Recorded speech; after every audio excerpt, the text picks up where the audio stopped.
ವೇದಾಂತ ಪ್ರವಚನ ಮಾಲಿಕೆ ಮಹಾಲಿಂಗರಂಗರ ಅನುಭವಾಮೃತ ಎಂಬ ಗ್ರಂಥವನ್ನು ಆಧರಿಸಿದ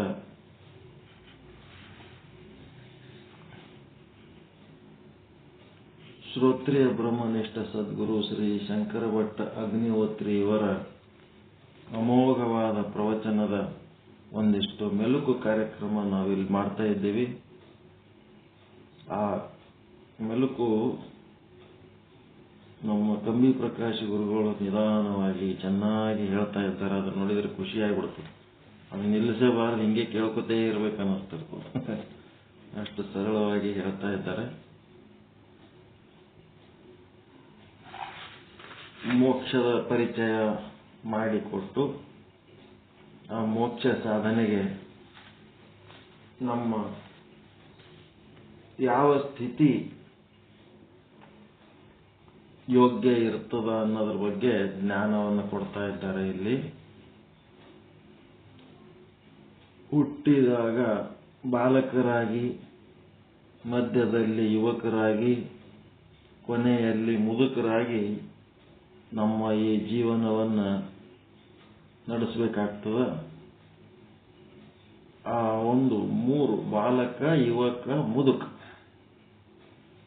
ಬಹಳಷ್ಟು ಜನರಿಗೆ ಏನು ತಪ್ಪು ತಿಳುವಳಿಕೆ ಆದಂತಂದ್ರೆ, ಬಾಲಕ ಅವಸ್ಥೆಯಲ್ಲಿ ಅಥವಾ ಯೌವನ ಅವಸ್ಥೆಯಲ್ಲಿ ಈ ಒಂದು ತತ್ವಜ್ಞಾನದ ಮಾರ್ಗ ಹಿಡಿದರೆ ಸಂಸಾರದಲ್ಲಿ ವೈರಾಗ್ಯ ಬಂದು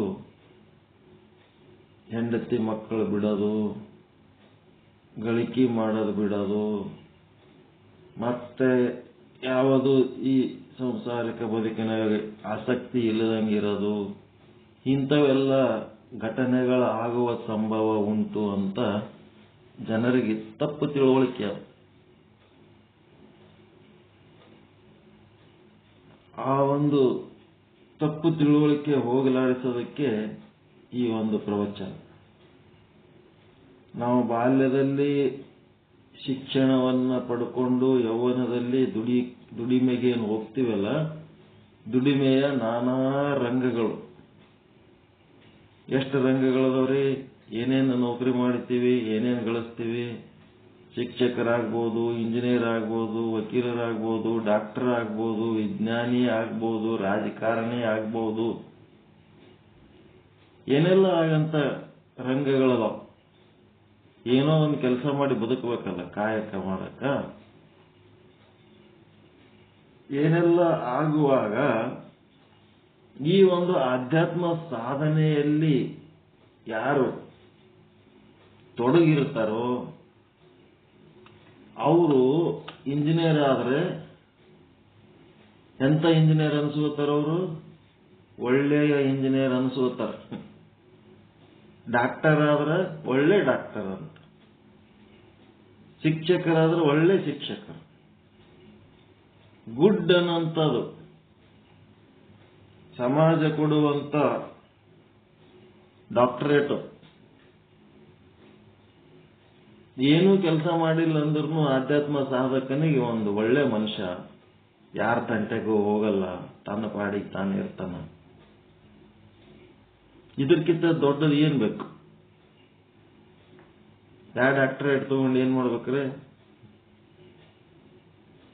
ಅಮೆರಿಕದ ಒಂದು ಸಂಸ್ಥೆ ಸುಮಾರು ವರ್ಷಗಳಿಂದ ಗಂಟೆ ಬಿದ್ದದ, ನಿಮಗೆ ಡಾಕ್ಟರೇಟ್ ಕೊಡ್ತೀವಿ, ನಿಮ್ಮ ಪ್ರವಚನಗಳು ಚೆನ್ನಾಗಿದಾವ, ಎಲ್ಲ ಕೇಳಿವಿ, ನಾವು ಡಾಕ್ಟರೇಟ್ ಕೊಡ್ತೀವಿ. ಕೊಡ್ರಿ, 1 ಲಕ್ಷ ಕೊಡ್ಬೇಕಂತ ಹೇಳಿದ್ರು ಮೊದಲು.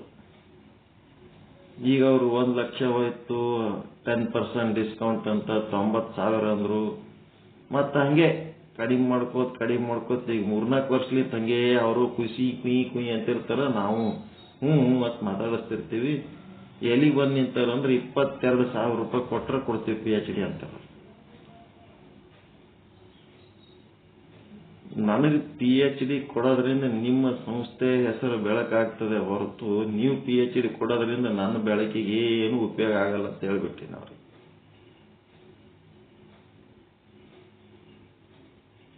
ಅವ್ರಲಿಂತ ನಾ PhD ತಗೊಂಡು ಡಾಕ್ಟರೇಟ್ ಬರ್ಕೊಂಡ್ರೆ ಏನ್ ಕೊರಕ್ ಬೀಳ್ತದ್ರಿ ನನಗ? ನನಗೇನಾಗದು?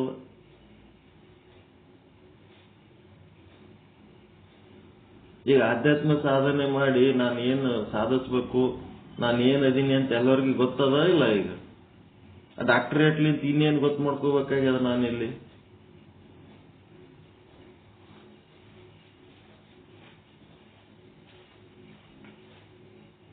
ಈ ಡಾಕ್ಟರೇಟ್ದು ಒಬ್ಬ ದೊಡ್ಡ ಶ್ರೀಮಂತ ಕುದುರೆ ಮೇಲೆ ಹೋಗ್ತಾ ಇದ್ನಂತ. ಹೋಗಾಗ ರಸ್ತೆ ಬದಿಯಲ್ಲಿ ಬೋರ್ಡ್ಗಳು ತೂಗಿ ಹಾಕಿದ್ರಂತ ಒಂದು ಆಫೀಸ್ ಮುಂದೆ, ನಮ್ಮಲ್ಲಿ ಎಲ್ಲ ವಿದ್ಯೆಗಳ ಪದವಿಗಳು ಸಿಗುತ್ತವೆ. ರೇಟ್ ಹಾಕಿದ್ರಂತ. SSLCಗೆ ಎಷ್ಟು, PUCಗೆ ಎಷ್ಟು, ಡಿಗ್ರಿಗೆ ಎಷ್ಟು, PGಗಳಿಗೆ ಎಷ್ಟು, ಡಾಕ್ಟರೇಟಿಗೆ ಎಷ್ಟು, ಹಿಂಗೆಲ್ಲ. ಅವಾಗ ಅವನು ನೋಡಿದ ಸಾವುಕಾರ, ಯಾವುದೋ ಒಂದು ಡಿಗ್ರಿ ತಗೊಂಡು ಹೋಗ್ಬಿಡಮು, ನಾವಂತೂ ಚಂದ ಸಾಲಿ ಕಲ್ತಿಲ್ಲ, ನಮ್ಮಲ್ಲಿ ಡಿಗ್ರಿ ಇಲ್ಲ, ಯಾವ ಡಿಗ್ರಿ ಚಲೋ, ಅದಕ್ಕೆಷ್ಟು ಇದಕ್ಕೆಷ್ಟು ಕೋಶಿಶ್ ಮಾಡ್ತಾನ. ಕಡೆಗೆ ಡಾಕ್ಟರೇಟ್ PhDಗೆ ಕೋಶಿಶ್ ಮಾಡಿ ಹೆಚ್ಚು ರೇಟ್, ಅತ್ಯಂತ ಹೆಚ್ಚು ರೇಟ್ ಇರೋಂಥ ಡಿಗ್ರಿ PhD ರೀ, ಇಷ್ಟು ರೊಕ್ಕ ಕೊಟ್ರೆ ಈ ಡಿಗ್ರಿ ಕೊಡ್ತೀವಿ. ಆಯ್ತು, ನಾವು ಸಾವುಕಾರನೇ ಇರ್ತಾನ, ರೊಕ್ಕ ಇರ್ತದ, ಆಯ್ತು ಹೇಳಿ ಕೊಡ್ತೀನಿ, ರೊಕ್ಕ ಕೊಡ್ತೀನಿ, ಒಂದು ಡಾಕ್ಟರೇಟ್ ಕೊಟ್ಬಿಡ್ರಿ. ರೊಕ್ಕ ಕೊಡ್ತಾ ಡಾಕ್ಟರೇಟ್ ಕೊಟ್ರು. ತಗೊಂಡ ಮುಂದಕ್ಕೆ ಹೋದ. ಮುಂದಕ್ಕೆ ಹೋಗಿ ಸ್ವಲ್ಪ ಹೊತ್ತಿನ ಮೇಲೆ ಅವನ ತಲೆಗೆ ಏನ್ ಬತ್ತು, ನಂದು ಎಲ್ಲ ಕೆಲಸಗಳು ಸಕ್ಸಸ್ ಆಗ್ಬೇಕಾದ್ರೆ ಎಲ್ಲೇ ಹೋದ್ರೆ ನನ್ನ ಜೊತೆಗಿರೋದು ಯಾವುದು? ಅವನು ಕುದುರೆ. ವೆಹಿಕಲ್ ಇಲ್ಲ ಅಂದ್ರೆ ಏನು ಮಾಡಕ್ಕಾಗಂಗಿಲ್ಲ. ವೆಹಿಕಲ್ ನಿಂತ ಜಗ್ಗಿ ಕೆಲಸ ಆತಾವ, ಹೋಗೋದು ಬರೋದು ತರೋದು ಎಲ್ಲ ಆಗ್ತಿರ್ತಾವ. ಹಿಂಗಾಗಿ ಅವನಿಗೆ ಆ ಕುದುರೆ ಮೇಲೆ ಬಹಳ ಕಾಯಸ್ ಇರ್ತದ, ಆ ಕುದುರೆ ಮೇಲೆ ಪ್ರೀತಿ ಇರ್ತದ, ಗೌರವ ಇರ್ತದ, ಅವ ಹ್ಯಾಂಗ್ ಹೇಳ್ತಂಗ್ ಕೇಳ್ತಿರ್ತದ. ಹಿಂಗಾಗಿ ಅವನ ತಲೆಗೆ ಏನ್ ಬತ್ತು, ಈ ಕುದುರೆಗೆ ಒಂದು PhD ಕೊಡಿಸ್ಬಿಡಮ್ಮು ಅಂತ ಅವನ ತಲೆಗೆ ಬಂತು. ಏನೇನೋ ಬರ್ತಿರ್ತದ ಮನುಷ್ಯನ ತಲೆಗೆ ಬಂದು ಏನ್ ಮಾಡ್ದ, ನಮ್ಮ ಕುದುರೆಗೆ ಒಂದು PhD ಕೊಡ್ರಿಯಪ್ಪ, ಏನೋ ಒಂದು PhD ಕೊಡ್ರಿ. ಎದಕ್ಕ? ನಮ್ಮ ಕುದುರೆಗೆ ಒಂದು PhD ಕೊಡ್ರಿ. ಅದಕ್ಕೆ ಅವ್ರು ಏನ್ ಹೇಳಿದ್ರು ಗೊತ್ತದ ನಿಮ್ಗ?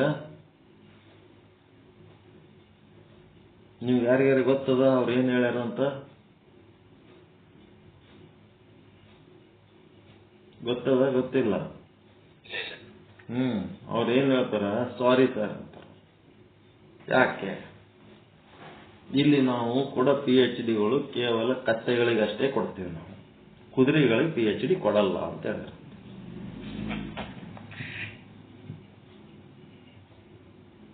ಹಿಂಗದ ಪರಿಸ್ಥಿತಿ. ಅದಕ್ಕೆ ಇಲ್ಲಿ ಒಂದು ಸೂತ್ರ ಏನ್ ಕೊಡ್ತಾರ, ಬಹಳ ಅಮೋಘವಾದ ಸೂತ್ರ ಇದು.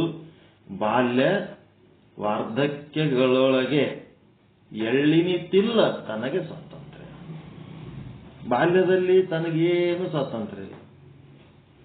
ಕೊಡಿಸಿದ್ದು ತಗೋಬೇಕು, ತಿನ್ನಿಸಿದ್ದು ತಿನ್ನಬೇಕು, ಹೇಳಿದ್ದು ಕೇಳಬೇಕು, ಕಂಟ್ರೋಲ್ನಾಗ ಇರಬೇಕು. ಎಲ್ಲ ಶಾಲೆ ಕಲಿತು ಡಿಗ್ರಿ ಕಂಪ್ಲೀಟ್ ಮಾಡಿ ನೌಕರಿ ಹಿಡ್ಕೊಂಡು ತನ್ನ ಸಂಬಳ ತಗೊಂಡು ತನ್ನ ಕಾಲ ಮೇಲೆ ತಾನು ನಿಲ್ಲ ತನಕನೂ ಕಂಟ್ರೋಲ್. ತನ್ನ ಕಾಲ ಮೇಲೆ ತಾನು ನಿಂತ ಮೇಲೂ 10 ವರ್ಷ 13 ವರ್ಷ ನಮ್ಮ ತಂದೆ ತಾಯಿ ಕಂಟ್ರೋಲ್ನಾಗೆ ಇದ್ದೇವೆ ನಾವು. ಅವ್ರು ಹೇಳ್ದಂಗೆ ಕೇಳಿ ಏನ್ ಬಂದು ದುಡ್ಡೆಲ್ಲ ಅವ್ರಿಗೆ ಹೋಯ್ತು ಸಮರ್ಪಣೆ. ಇವತ್ತಿನ ದಿವಸ ನಮಗೆ ಏನಾರ ಜನ್ಮದಾಗ ಆನಂದ ಅದ ಅಂದ್ರೆ ನಮ್ಮ ತಂದೆ ತಾಯಿ ಹೇಳಿದ್ದು ಕೇಳಿದ್ರ ಲಾಭ ನಮ್ಗ. ಮುಗ್ಧ ಮಕ್ಕಳಂಗ ಇದ್ದು ಬೆಳೆದೆವು. ನಮ್ಗೆ ಏನೇ ಬೇಕಂದ್ರೆ ಅವ್ರಿಗೆ ನೌಕರಿ ಮಾಡ್ತಿದ್ದರು ಸಹಿತ ಅವ್ರಿಗೆ ಕೇಳಿ ತಗೊಂಡು ಕೇಳಿ ಮಾಡಿ, ಹಂಗ ನಮ್ಮ ಜೀವನ. ಅಲ್ಲಿ ಸ್ವಾತಂತ್ರ್ಯ ಇಲ್ಲ. ಬಾಲ್ಯದಲ್ಲಿ ಏನು ಸ್ವಾತಂತ್ರ್ಯ ಇಲ್ಲ. ಯೌವನದಾಗ ಒಂದಿಷ್ಟು ಸ್ವಾತಂತ್ರ್ಯ ಇರ್ತದ. ಆಯ್ತು, ಯೌವನದಾಗ ಆದ್ಮೇಲೆ ಮುಂದೆ ರಿಟೈರ್ಮೆಂಟ್ ಆದ್ಮೇಲೆ ಮುದುಕರು, ವಾರ್ಧಕ್ಯ. ಬಾಲ್ಯ ವಾರ್ಧಕ್ಯದೊಳಗೆ ಎಳ್ಳಿನಿತಿಲ್ಲ ತನಗೆ ಸ್ವಾತಂತ್ರ್ಯ. ರಿಟೈರ್ ಆಗ್ಲಕತ್ತಾರ, ರಿಟೈರ್ ಆಗ್ಯಾರ ಅನ್ನೋದ್ರಾಗೆ ಪಕ್ಕ ಪಕ್ಷಿಗಳು ಕಣ್ಣಿಟ್ಕೊಂಡು ಕೂತಿರ್ತಾವ. ಇವನ್ ಬಲ್ಲಿ ರಿಟೈರ್ ಆದ್ಮೇಲೆ ದುಡ್ಡು ಬರ್ತದ, ಇವನಿಗೆ ಏನ್ ಪ್ಲಾನ್ ಮಾಡಮು, ಏನ್ ಮಾಡಮು, ಏನ್ ಬಿಡಮು ಅಂತ ಬೇರೆ ಬೇರೆ ಅವ್ರು ಏನೇನೋ ನಾನಾ ರೀತಿ ಪ್ಲಾನ್ ಹಾಕಿರ್ತಾರ. ರಿಟೈರ್ ಆಗ್ಯಾನಂತಂದ್ರ ಜಗ್ಗಿ ರೊಕ್ಕ ಬಂದಿರ್ತದಂತ ಇದೇ ತಿಳಿಯಾಗ ಎಲ್ಲರಿಗೆ. ಅವ ಇಡೀ ಆಯುಷ್ಯ ದುಡಿದು ಏನ್ ಜಮಾ ಮಾಡ್ಯಾನ, ಅವ ಏನ್ ಕಷ್ಟಪಟ್ಟ ನಾವ್ ಏನು ಕೇಳಲ್ಲ. ರಿಟೈರ್ ಆದ್ಮೇಲೆ ಬಂದು ದುಡ್ಡಿನ ಬಗ್ಗೆ ಎಲ್ಲರಿಗೂ ಕಣ್ಣ. ಆ ರೊಕ್ಕ ಯಾರ್ಯಾರು ಆಸೆ ಪಟ್ಟಿರ್ತಾರ ಅವ್ರಿಗೆ ಕೊಟ್ಟರ ರಾಗ, ಕೊಡ್ಲಿಲ್ಲ ಅಂದ್ರೆ ದ್ವೇಷ. ಹೆಂಗದ? ಆಯ್ತು, ಯಾರಿಗ ಕೊಡೋದು ತೋಳೋದು ಮಾಡಿ ಏನೋ ಒಂದಿಟ್ಟು ಇಟ್ಕೋತೀರಿ. ಆಮೇಲೆ ಏನಾರ ನಿರ್ಧಾರಗಳು ತಗೊಳ್ಳೋದು, ಏನಾರ ಮುಂದುವರೆದು ಮಾತನಾಡ್ಲಕ್ ಹೋದ್ರ ಖಜೀಲ್ ಮಾಡಿಬಿಡ್ತಾರ. ನಾವಿಲ್ಲೇನು ಇಲ್ಲಿ ಮಾಡ್ಲಕ್, ನೀ ಸುಮ್ ಕುಂದ್ರೋಗಲ್ಲ ಅಂತ. ಏನ್ ಸ್ವಾತಂತ್ರ್ಯ ಇರ್ತದಲ್ಲಿ ಮುದುಕರಾದ್ಮೇಲೆ? ಯೌವನದಲ್ಲಿರುವಂತ ಮಕ್ಕಳು ಹೇಳಿದಂಥದ್ದು ಕೇಳ್ಕೊಂಡು ಬಿದ್ದಿರ್ಬೇಕಷ್ಟೇ. ಅಲ್ಲಿ ಸ್ವಾತಂತ್ರ್ಯ ನಡೀಲ. ಮುದುಕರಾದ್ಮೇಲೆ ಸ್ವಾತಂತ್ರ್ಯನೂ ಇಲ್ಲ, ಸಣ್ಣವರಿದ್ದಾಗ ಸ್ವಾತಂತ್ರ್ಯನೂ ಇಲ್ಲ. ಆಧ್ಯಾತ್ಮ ಸಾಧನೆಗೆ ಯೌವನನೇ ಸ್ವಾತಂತ್ರ್ಯ. ಯೌವನದೊಳಗೆ ಸ್ವಾತಂತ್ರ್ಯ ಅದ, ಯೌವನದೊಳಗೆ ದುಡಿತಿರ್ತೀರಿ, ಯೌವನದೊಳಗೆ ಆಧ್ಯಾತ್ಮ ಸಾಧನೆ ಮಾಡಬೇಕು. ಯೌವನದೊಳಗೆ ಆಧ್ಯಾತ್ಮ ಸಾಧನೆ ಮಾಡುವುದಕ್ಕೆ ಸೂಕ್ತವಾದ ಸಮಯ. ಯೌವನದಾಗ ಆಧ್ಯಾತ್ಮ ಸಾಧನೆ ಮಾಡಿದ್ರೆ ಏನೆಲ್ಲ ಮಾಡೋ ಸಾಮರ್ಥ್ಯ ಇರ್ತದೆ. ಆಧ್ಯಾತ್ಮ ಸಾಧನೆನೂ ಮಾಡ್ಬೋದು, ದುಡಿಬೋದು, ಏನೆಲ್ಲ ಮಾಡೋ ಶಕ್ತಿ ಇರ್ತದ ಅವಾಗ. ಬಾಲ್ಯದಲ್ಲಿ ಏನಿರ್ತದ? ಮೈಯಾಗ ಬೇಕಾದ ಶಕ್ತಿ ಇರ್ತದ, ಸಮಯ ಇರ್ತದ, ಜೀವನಾಗ ರೊಕ್ಕ ಇರಲ್ಲ ಸಣ್ಣ ಹುಡುಗರಿದ್ದ. ಮಧ್ಯ ವಯಸ್ಸಿನಲ್ಲಿ ಜೇಬನಾಗ ರೊಕ್ಕ ಇರ್ತದ, ಮೈಯಾಗ ಶಕ್ತಿ ಇರ್ತದ, ಆದ್ರ ಆ ದುಡ್ಡು ಖರ್ಚು ಮಾಡ್ಲಕ್, ಎಂಜಾಯ್ ಮಾಡ್ಲಕ್ ಟೈಮ್ ಇರಂಗಿಲ್ಲ. ದುಡಿಯುವ ವರ್ಗ, ಮಧ್ಯಮ ವರ್ಗದಲ್ಲಿ ಯುವಕರಿಗೆ ಟೈಮ್ ಇಲ್ಲ. ಮುಂದೆ ಮುದುಕರಾದ್ರಂತಂದ್ರೆ ಬೇಕಾದಷ್ಟು ಟೈಮ್ ಅದ, ಬೇಕಾದಷ್ಟು ರೊಕ್ಕ ಅದ, ಅದನ್ನು ಅನುಭವಿಸುವಂತ ಒಂದು ಶಕ್ತಿ ಆ ಮುದುಕರ ಬಲ್ಲಿರಲ್ಲ. ಮೈಯಾಗ ಶಕ್ತಿನೂ ಇರಬೇಕು, ಸಮಯನೂ ಇರಬೇಕು, ದುಡ್ಡೂ ಇರಬೇಕು. ಒಂದೊಂದ್ಸಾರಿ ಒಂದೊಂದು ಕೊರತೆ. ಬಾಲ್ಯದಲ್ಲಿ ದುಡ್ಡಿನ ಕೊರತೆ, ಯೌವನದಲ್ಲಿ ಸಮಯದ ಕೊರತೆ, ಮುಪ್ಪಿನಲ್ಲಿ ಶಕ್ತಿಯ ಕೊರತೆ. ಯಾವುದೋ ಒಂದು ಕೊರತೆಯಿಂದ ಕೊರಗದೆ ಈ ಜೀವ ಪರಿಪೂರ್ಣವಾಗಿ ಎಂದೂ ಇರದು. ಅದಕ್ಕೆ ಬಾಲ್ಯ ವಾರ್ಧಕ್ಯಗಳೊಳಗೆ ಎನಿತಿಲ್ಲ ತನಗೆ ಸ್ವಾತಂತ್ರ್ಯ. ಅದಕ್ಕೆ ಯೌವನದೊಳಗೆ ಆಧ್ಯಾತ್ಮ ಸಾಧನೆ ಮಾಡಬೇಕು ಅನ್ನೋಂಥದ್ದೇ ಈ ಒಂದು ವಾಕ್ಯದ ಇಂಗಿತ. ಯೌವನದೊಳಗೆ ಆಧ್ಯಾತ್ಮ ಸಾಧನೆ ಮಾಡಿದರೆ ಏನಾಗ್ತದ? ಯೌವನದೊಳಗೆ ಆಧ್ಯಾತ್ಮ ಸಾಧನೆ ಮಾಡಿದ್ರೆ ಏನಾಗ್ತದೆ?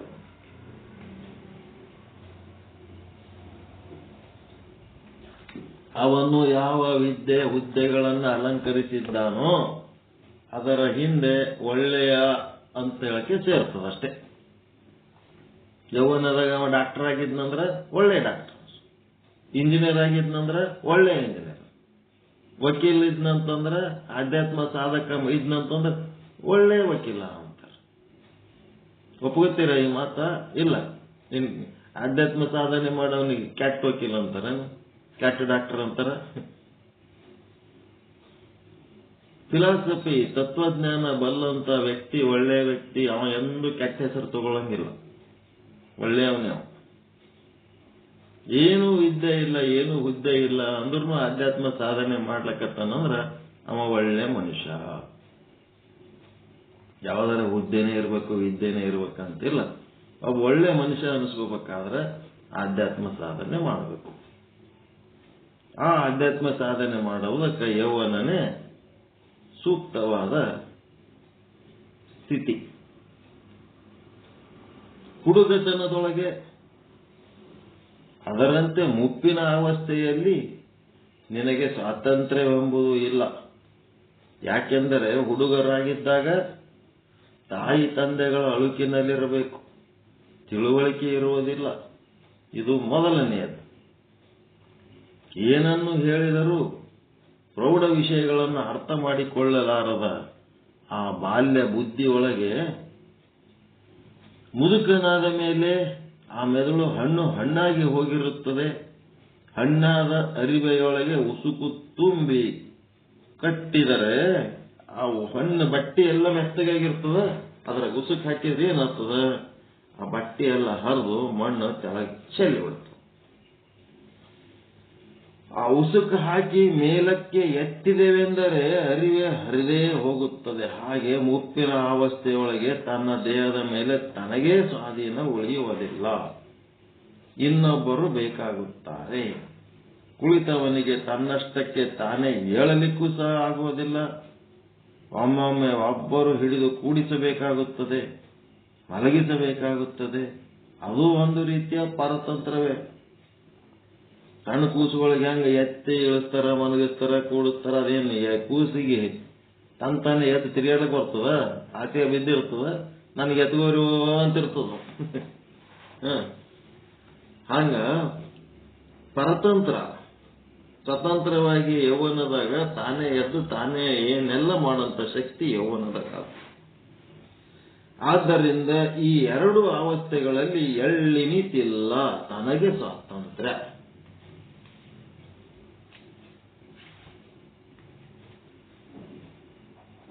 ಆದ್ದರಿಂದ ಯೌವನದಲ್ಲಿ ತನ್ನ ಆಧೀನವ ಸ್ವಾತಂತ್ರ್ಯ ಮುಳ್ಳಲ್ಲಿ ಅಂತಂದ್ರೆ ಇದ್ದುದರಲ್ಲಿಯೇ ನಮಗೆ ಸ್ವಾತಂತ್ರ್ಯ ಇರುವುದು ಪ್ರೌಢಾವಸ್ಥೆಯಲ್ಲಿ.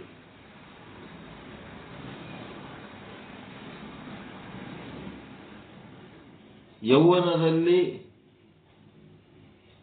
ಮುಪ್ಪು ಬರುವ ತನಕ ಎಂದು ಇಟ್ಟುಕೊಳ್ಳಬಹುದು. ಮುಪ್ಪು ಬರುವ ತನಕ, ಯಾವಾಗ ವಯಸ್ಸಾಗಿ ಮೆತ್ತಗಾಗ್ತೀವಿ ಅಲ್ಲಿ ತನಕ ಯೌವನಾವಸ್ಥೆ ಅಂತ ತಿಳ್ಕೊಂಡು ಆ ಅವಸ್ಥೆಯಲ್ಲಿ ಏನಾಗ್ತದ, ಅವನಿಗೆ ಒಂದಿಷ್ಟು ಸ್ವಾತಂತ್ರ್ಯ ಆದ. ಆ ಸ್ವಾತಂತ್ರ್ಯ ನಿನಗೆ ಯಾವ ಅವಸ್ಥೆಯಲ್ಲಿ ಇರುತ್ತದೆ, ಆ ಯಾವ ಅವಸ್ಥೆಯಲ್ಲಿ ನೀನು ಏನು ಮಾಡಬೇಕು ಗೊತ್ತೇ? ಈಗ ಮನವರಿಕೆ ಆಯ್ತಾ? ಯೌವನ ಅವಸ್ಥೆಯಲ್ಲಿನೇ ಆಧ್ಯಾತ್ಮ ಸಾಧನೆ ಮಾಡುವುದಕ್ಕೆ ಸೂಕ್ತವಾದ ಅವಸ್ಥೆ ಅನ್ನೋದು ಮನವರಿಕೆ ಆಯ್ತಾ? ಮುಂದೆ ಕೂತು ಕೇಳೋರಿಗೆ ಏನಾರ ತಕರಾರಾದ, ಇಲ್ಲರಿ ಯೌವನದಾಗ ಭಾಳ ಕೆಲಸ ಮಾಡಬಿಡ್ತಾವ, ಇವೆಲ್ಲ ಮಾಡ್ಲಕ್ ಆಗಂಗಿಲ್ಲ ಅಂತೇಳಿ ಹೇಳಿದ್ದು ಒಪ್ಕೊಂಡ್ರೆ ಏನಾರ ಏನ ತಕರಾರಾದ. ಯಾಕೆ ಮುಂದೆ ಕೂತವ್ರಿಗೆ ಸುಮ್ಮನೆ ಏನಾರ ಹೇಳ್ಕೊತ್ ಕುಂದ್ರೋದಿಲ್ಲ, ಅವ್ರ ಮನಸ್ಸು ಒಪ್ಪಂತ ಮಾತಾಡ್ಬೇಕು. ಮುಂದೆ ಕೂತು ಏನೆಲ್ಲ ಕೇಳ್ತಾರ ಗಪ್ ಚುಪ್ ಅಂತೇಳಿ ಏನೇನಾರ ಕತೆ ಹೇಳ್ಕೊತ್ ಕುಂದಿರ್ಬಾರ್ದು. ಒಪ್ಪಬೇಕಲ್ಲ, ಅವ್ರ ಮನ್ಸಿಗೆ ಒಪ್ಪಬೇಕು, ಕೇಳಕತ್ತಿದ್ದು ಒಪ್ಪಬೇಕು.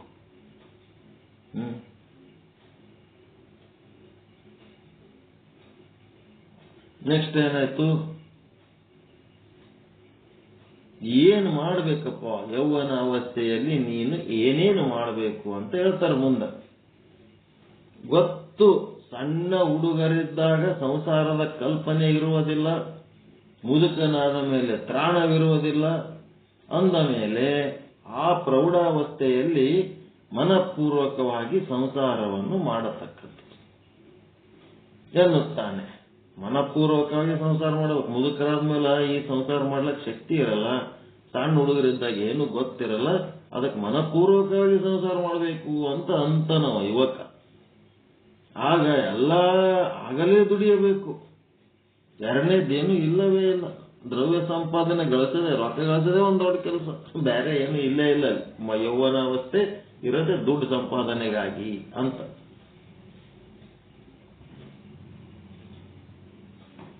ದ್ರವ್ಯ ಸಂಪಾದನೆ ಮಾಡುವುದಾಗಲಿ ಅಥವಾ ಅನೇಕ ಜನಗಳ ಸಂಪಾದನೆ ಮಾಡುವುದಾಗಲಿ, ಬಲ ಸಂಪಾದನೆ ಮಾಡುವುದಾಗಲಿ, ಇದೆಲ್ಲ ಪ್ರಾಯವಿರುವಾಗಲೇ ನೋಡಿ. ಒಳ್ಳೆ ಹದವಾದ ವಯಸ್ಸು ಅದು. ಮಕ್ಕಳು ಮರಿಗಳು ಆಗುವುದು ಆವಾಗಲೇ. ಮುದುಕರಲ್ಲಿ ಮಕ್ಕಳನ್ನು ಹಡೆಯುತ್ತಾರೆ, ಸಾಧ್ಯವೇ ಇಲ್ಲ. ಸಣ್ಣ ಹುಡುಗರಿದ್ದಾಗಲಂತೂ ಮಕ್ಕಳು ಹಡೆಯೋದು ಇಲ್ಲವೇ ಇಲ್ಲ. ಅದಕ್ಕೆ ನೋಡು, ಇವರು ಜ್ಞಾನಿಗಳು ಏನೆನ್ನುತ್ತಾರೆ, ಏನು ಹೇಳುತ್ತಾರೆ ಎಂದರೆ, ಇದನ್ನು ಯಾಕೆ ವರ್ಣನೆ ಮಾಡುತ್ತಿದ್ದೇವೆ ಎಂದರೆ, ನೀನು ಬದುಕಿ ಬಾಳ್ವೆ ಮಾಡಬಹುದು, ಲೋಕವೆಲ್ಲ ಅದನ್ನೇ ಮಾಡುತ್ತದೆ. ಈ ಉದಾಹರಣೆಯನ್ನು ನೀನು ಕೊಡಬಹುದು. ನಾನೊಬ್ಬನೇ ಇದ್ದೇನೆ ಏನು, ಇಡೀ ಜಗತ್ತು ಹಾಗೆ ಮಾಡುತ್ತದೆ.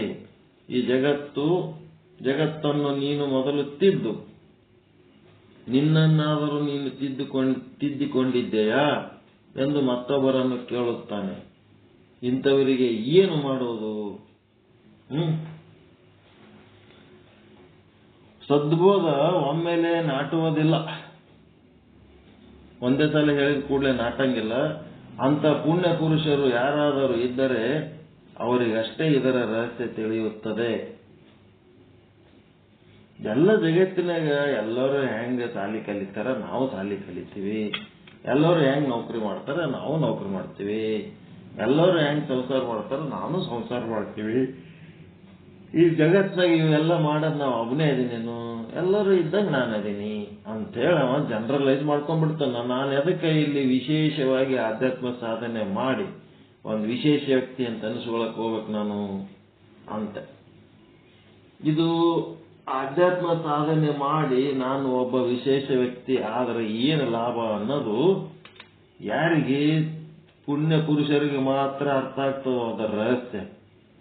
ಈ ಸದ್ಬೋಧ ಇಲ್ಲಿ ಏನಾರ ತಿಳಿಸಿ ಹೇಳಿದ್ದು, ಆಧ್ಯಾತ್ಮ ಸಾಧನೆಯ ಮಹತ್ವ, ಯೌವನದಲ್ಲಿ ಇದು ಯಾಕೆ ಮಾಡಬೇಕು ಅಂತೇಳಿ ತಿಳಿಸಿ ಹೇಳಿದ್ರೆ ಪಾಪಿಷ್ಟ್ರಿಗೆ ಅದು ಅರ್ಥ ಆಗಂಗಿಲ್ಲ, ಪುಣ್ಯ ಪುರುಷರಿಗೆ ಮಾತ್ರ ಅರ್ಥ ಆಗ್ತದೆ.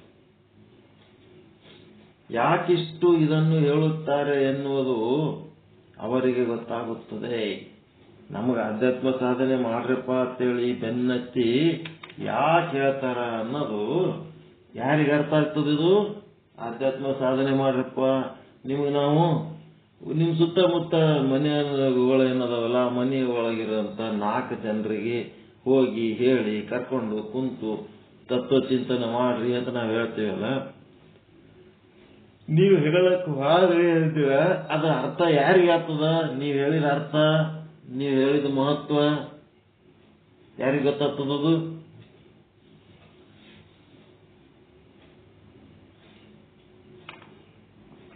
ಯಾರಿಗೆ ಗೊತ್ತಾಗ್ತದ್ರಿ? ಪುಣ್ಯ ಪುರುಷರಿಗೆ ಅರ್ಥ ಆಗ್ತದ ನೀವು ಆಧ್ಯಾತ್ಮ ಸಾಧನೆ ಮಾಡುದು. ಯಾರಿಗೆ ಅರ್ಥ ಆಗ್ತದ್ರಿ?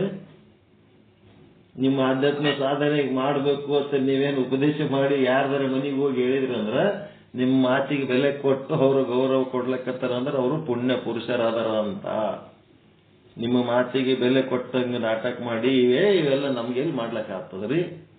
ನಮಗೆ ಪುರುಷತೆ ಇಲ್ಲ, ಅದು ಮಾಡ್ಬೇಕು ಇದು ಮಾಡ್ಬೇಕಂತೇಳಿ ತಮ್ಮದೇ ಒಂದು ದೊಡ್ಡ ಪಟ್ಟಿ ತೆಕ್ಕೊಂಡು ಕೂತಿರ್ತಾರಲ್ಲ, ಅವ್ರು ಯಾರು ಪುಣ್ಯ ಪುರುಷರಲ್ಲ, ಪಾಪಿಷ್ಟ್ರವರಷ್ಟೇ. ಪಾಪಿಷ್ಟ್ರಿಗೆ ಈ ಆಧ್ಯಾತ್ಮ ಸಾಧನೆ ಕಡೆ ಮನಸ್ಸು ಒಲೆಯಂಗಿಲ್ಲ. ಪುಣ್ಯ ಪುರುಷರಿಗೆ ನಾವು ಎದಕ್ಕೆ ಹೇಳಕತ್ತೀವಿ ಅನ್ನೋದು ಅವ್ರು ಅರ್ಥ ಮಾಡ್ಕೋತಾರೆ.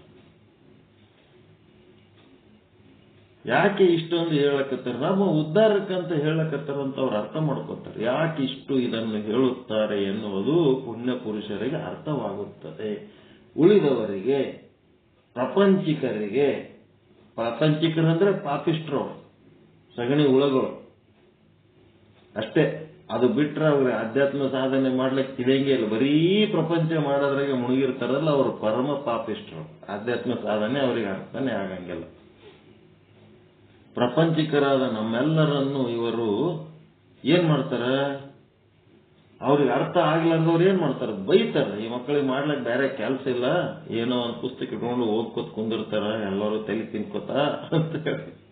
ನಮ್ಮ ಸಂಸಾರ, ನಮ್ಮ ಬದುಕು, ನಮ್ಮ ಬಾಳ್ವೆ, ಇವೆಲ್ಲ ಯಾರು ಮಾಡ್ಬೇಕು? ನೀವು ಆಧ್ಯಾತ್ಮ ಸಾಧನೆ ಮಾಡ್ಲಕ್ ಬರ್ರಿ ಅಂತ ಕರಿತೀರಿ, ಮತ್ ನಮ್ಮ ಸಂಸಾರ ಜವಾಬ್ದಾರಿ ನಿಮ್ಮ ಮೇಲೆ ಒಂದಿಟ್ಟು ಬಿಡ್ತೀವಿ, ನಾ ಜವಾಬ್ದಾರಿ ನೀವು ಹೊರ್ತೀರೇನು ಅಂತ ಕೇಳ್ತಾರಂತವ್ರು. ನಮ್ಮ ಸಂಸಾರ, ನಮ್ಮ ಬದುಕು, ನಮ್ಮ ಬಾಳ್ವೆ ಇವೆಲ್ಲವನ್ನು ಏನು ಮಾಡೋದು? ಇವು ಬಿಡಲಿಕ್ಕೂ ಬರುವುದಿಲ್ಲ. ನಾವು ಮಾಡುತ್ತೇವೆ ಎಂದುಕೊಳ್ಳಿ, ಇದನ್ನು ಹೇಳಿದವರು ಅದನ್ನು ನಡೆಸುತ್ತಾರೇನು?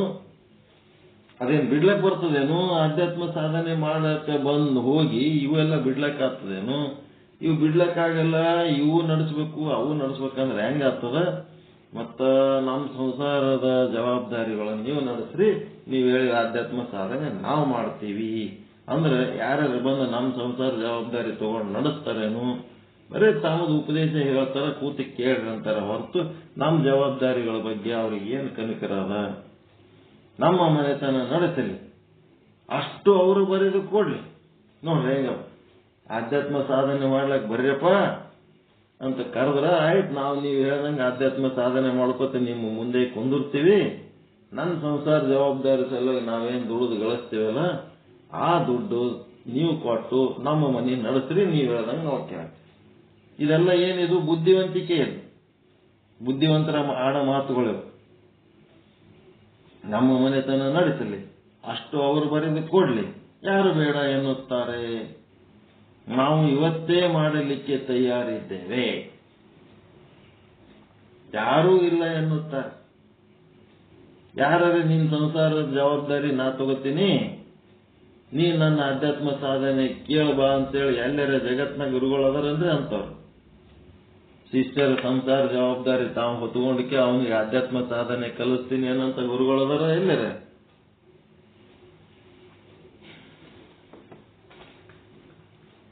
ಅದರನ್ರಿ ಇಲ್ಲ.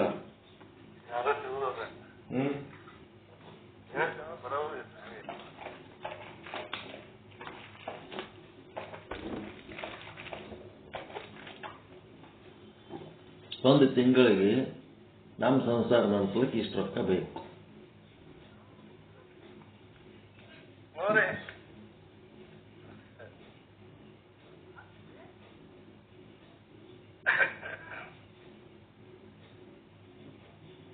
ಅಷ್ಟು ರೊಕ್ಕ ನೀವು ಕೊಡ್ರಿ.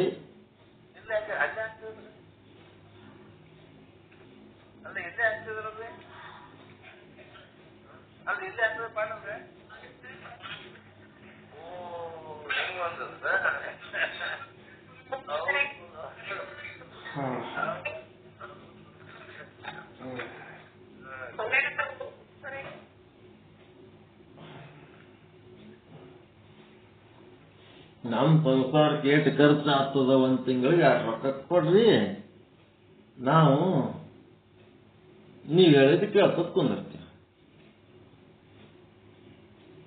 ಹೆಂಗದ? ಯಾರು ಕೊಡ್ತಾರ? ಹಂಗ ಒಬ್ಬರ ಸಂಸಾರ ಖರ್ಚು ಎಲ್ಲ ಕೊಟ್ಟು ನಡೆಸಿಕೆ ಅವ್ರಿಗೆ ಆ ಉಪದೇಶ ಮಾಡಂತ ಗುರುಗಳು ಎಲ್ಲರೂ ಅದಾರ ನೀವು? ಇಲ್ಲಿ ನಾವು ರಾಯಚೂರ್ ಹತ್ರ ಒಂದು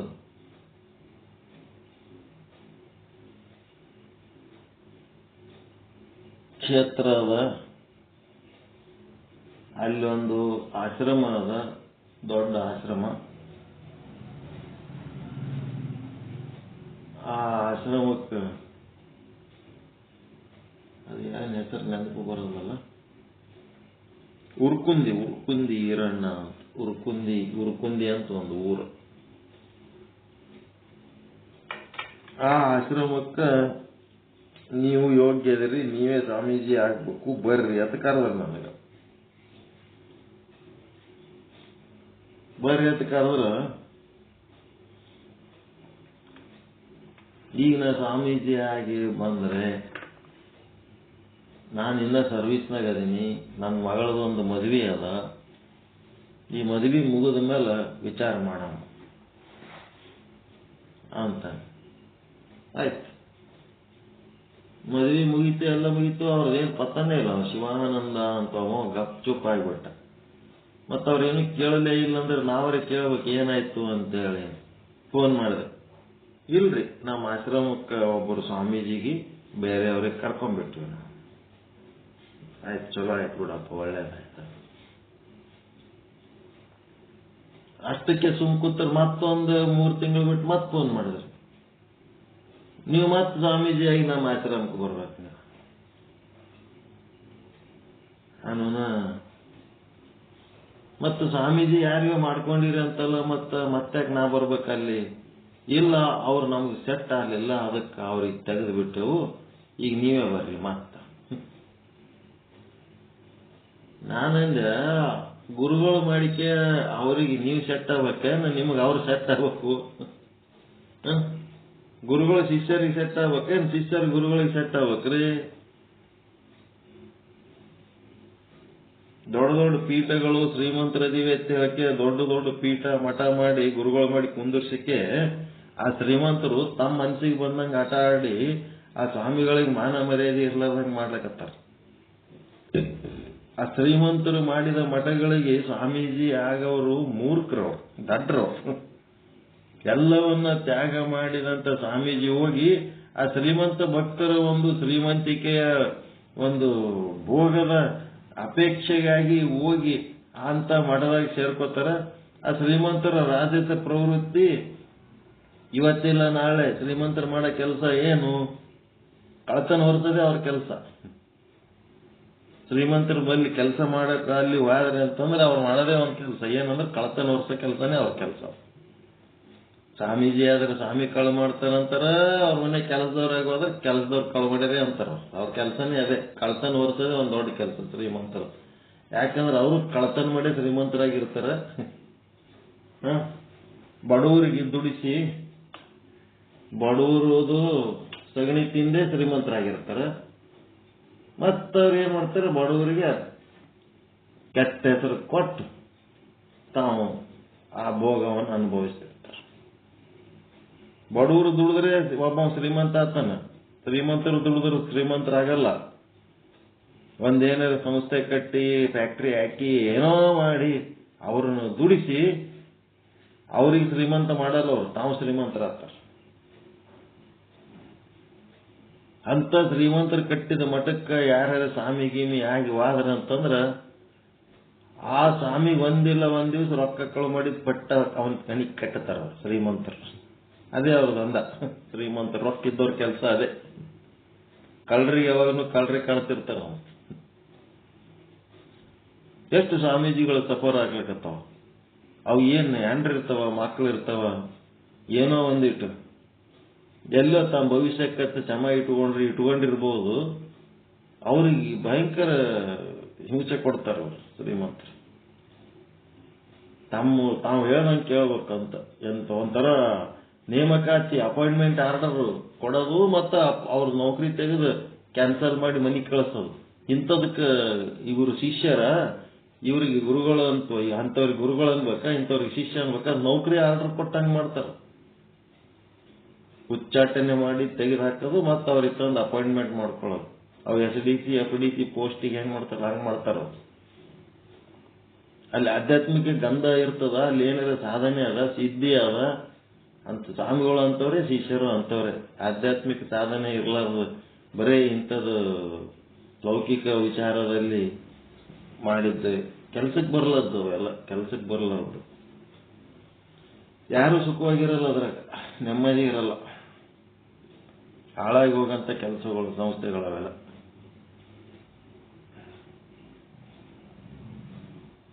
ಇಲ್ಲಿ ಏನಾಯ್ತು, ನಮಗ ಆರ್ಯ ಅಂತಂತ ಕರೆದ್ರೆ ಮತ್ತ ಅವ್ರು ಸೆಟ್ ಆಗಲಿಲ್ಲ ಅಂದ್ರೆ ಮತ್ತ ನಾನು ಮಾತ್ರ ನಿಮಗ್ ಬಂದು ಸೆಟ್ ಆಗಂಗಿಲ್ಲ ಅಂತೇಳಿ ನೀವು ನಮಗ್ ಸೆಟ್ ಆಗ್ಬೇಕು.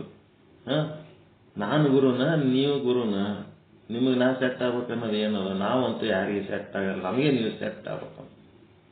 ಆಯ್ತ್ರಿ, ಏನಾರ ಮಾಡೋಣ ಬರ್ರಿ ಅಂದ್ರೆ ನೀವು ವಾನಪ್ರಸ್ಥಾಶ್ರಮದಾಗ ಇರ್ಬೇಕಾಗ್ತದೆ. ವಾನಪ್ರಸ್ಥಾಶ್ರಮದಾಗ ಇರ್ಬೇಕು. ಏನದ ವಾನಪ್ರಸ್ಥಾಶ್ರಮದಾಗ ಇರ್ಬೇಕಂದ್ರೆ ಇಲ್ಲಿನ ಲೌಕಿಕ ಜವಾಬ್ದಾರಿಗಳದವ, ಇನ್ನ ಒಂದು 5-6 ವರ್ಷ ನೌಕರಿ ಅದ, ಮತ್ತೆ ತಿಂಗಳ ನಮಗ ಸಂಬಳದಾಗ 35-40 ಸಾವಿರ ರೂಪಾಯಿ ಕಟ್ಟಾತು.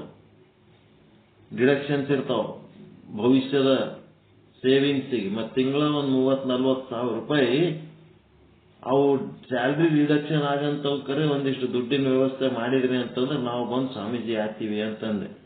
ಇಲ್ಲಿ ಅಂತದ್ ಏನಿಲ್ರಿ, 1 ರೂಪಾಯಿ ಇಲ್ಲ. ಇಲ್ಲಿ ನೀವು ಬಂದು ನಿಮ್ಮ ಪ್ರಭಾವ ಬೀರಿ, ನೀವು ಪ್ರವಚನ ಮಾಡಿ, ನಿಮ್ಮಿಂದ 4 ಜನ ಬಂದು ಕುಂದ್ರಂಗಾಗಿ ಆ ದುಡ್ಡಲ್ಲಿಂದ ಬೆಳಿಬೇಕು. ಇಲ್ಲಿ ಒಂದ ತಿಂಗಳಿಗೆ 40 ಸಾವಿರ ರೂಪಾಯಿ ಕೊಡೋದ್ರೆ ಇಲ್ಲಾರು ಕೊಡ್ತಾರ? ಇದು ಎದಕ್ಕೆ ಹೇಳಕತ್ತೀನಿ ಅಂದ್ರ ನಮ್ಮನ್ನ ಉಪಯೋಗ ಮಾಡ್ಕೋಬೇಕಂತಾರ. ನಮಗ್ಯಾರು ಉಪಯೋಗ ಇಲ್ಲ ಈ ಜಗತ್ತಿನಾಗ. ಎಲ್ಲರೂ ನಮ್ಮನ್ನ ಉಪಯೋಗ ಮಾಡ್ಕೋಬೇಕಂತಾರ. ನಮಗ್ ಕಷ್ಟ ಆದಾಗ ಇವ್ರಿಗೆ ನಾವ್ ಏನ್ ಉಪಯೋಗ ಆಗೋಣ ಅನ್ನೋಂಥವ್ರು ಯಾರು ಇಲ್ಲ ಇಲ್ಲಿ. ಎಲ್ಲರೂ ತಮ್ಮ ಅನುಕೂಲಕ್ಕೆ ನಮ್ಮನ್ನು ಉಪಯೋಗ ಮಾಡ್ಕೊತಾರೆ. ಅವ್ರ ಅವಶ್ಯಕತೆ ಏನದ ಅನ್ನೋರು ಯಾರು ಇಲ್ಲ ಈ ಜಗತ್ತಿನೊಳಗೆ. ಜಗದ ನೆಂಟ ನೀನೊಬ್ಬನೇ ಕೂಡಲ ಸಂಗಮ ದೇವ. ಹೀಗಾಗಿ ಅಲ್ಲಿ ಆಶ್ರಮಕ್ಕೆ ಏನ್ ಮಾಡಿದ್ರು, ಮತ್ತ ಅಲ್ಲಿ ಒಬ್ಬರು ವಾನಪ್ರಸ್ಥಾಶ್ರಮದಾಗ ಇದ್ದವ್ರು ಒಬ್ರು ಅದರಲ್ಲ, ಯಾರು ಸುರೇಶ್ ಸಜ್ಜನ್ ಅಂತ ಒಬ್ರು ಧಾರವಾಡದವ್ರು ಅದರಲ್ಲ, ನಿಮ್ಮ ಆಶ್ರಮದವ್ರೆ ಅದರಲ್ಲ ಅಂತ ಹೇಳಿ, ಅವ್ರ ಗುಣ ಸ್ವಭಾವ ನಮಗೆಲ್ಲ ಗೊತ್ತವ್ರಿ, ಅವರು ನಮಗ ಸರಿ ಹೋಗಂಗಿಲ್ಲ, ಅವ್ರು ಬ್ಯಾಡ ನಮಗ ಅಂತ ಬ್ಯಾಡ ಅಂತ. ಮತ್ತ ಅಲ್ಲಿ ನಿಮ್ಮ ಆಶ್ರಮದೆಲ್ಲ ವಹಿವಾಟು ಇದ್ದವರು ಬ್ಯಾಡ ಅಂತೀರಿ, ನಾ ಕೂನಿಲ್ಲ ಗೊತ್ತಿಲ್ಲ ನನಗ್ ಬಾ ಅಂತೀರಿ, ವಾನಪ್ರಸ್ಥ ಆಶ್ರಮಕ್ಕೆ ಬಾ ಅಂತೀರಿ, ಮತ್ ವಾನಪ್ರಸ್ಥ ಆಶ್ರಮಕ್ಕೆ ಬಂದ್ರೆ ತಿಂಗಳ ನೌಕರಿ ಮಾಡಿ ಇದು ಕಟ್ಟಬೇಕಂದ್ರೆ ಈ ದುಡ್ಡು ಕಟ್ಲಕ್ ಒಲ್ಲ ಅಂತೀರಿ, ನಿಮ್ಗ ನಮಗ ಸೆಟ್ ಆಗಲ್ಲ, ರಿಟೈರ್ ಆದ್ಮೇಲೆ ಮತ್ತೆ ಯಾವಾಗ ನೋಡಮು ಅಂತ ಅನ್ನೋದ್ರಾಗೆ ಏನ್ ಮಾಡಿಕೊಂಡ್ರು ಏನೋ ಸುರೇಶ್ ಸಜ್ಜನ್ ಹೋಗಿ ಆ ಆಶ್ರಮಕ್ಕೆ ಸ್ವಾಮೀಜಿ ಆಗ್ಯಾರಿ. ಯಾವಾಗಾರ ಓದ್ತಿದ್ರು ಹೋಗಿ ಬರ್ಬೋದು, ಭೇಟಿ ಆಗ್ಬೋದು, ಮಾತಾಡಿಸ್ಬೋದು. ಉರ್ಕುಂದಿ ಅಂತ ಹೇಳದ ಅಲ್ಲಿ ಆಶ್ರಮದಾಗ ಸುರೇಶ್ ಸಜ್ಜನ್ ಅಂತ ಸ್ವಾಮೀಜಿ ಆಗ್ಯಾರಿ.